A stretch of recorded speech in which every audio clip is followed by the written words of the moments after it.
กับมาจากซื้อกระเทียมครับ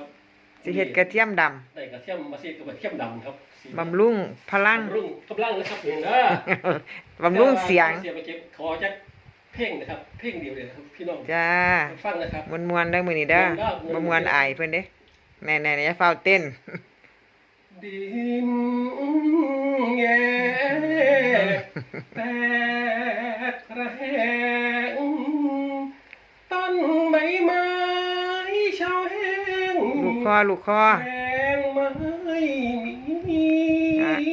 เน้นท่าชอบครูสลามนั่นได้ไหมย่ำ ฝืนมองอะไรนะน้ำตาปรี จริงจัง ไม่มีน้ำ ย่อเข่าน้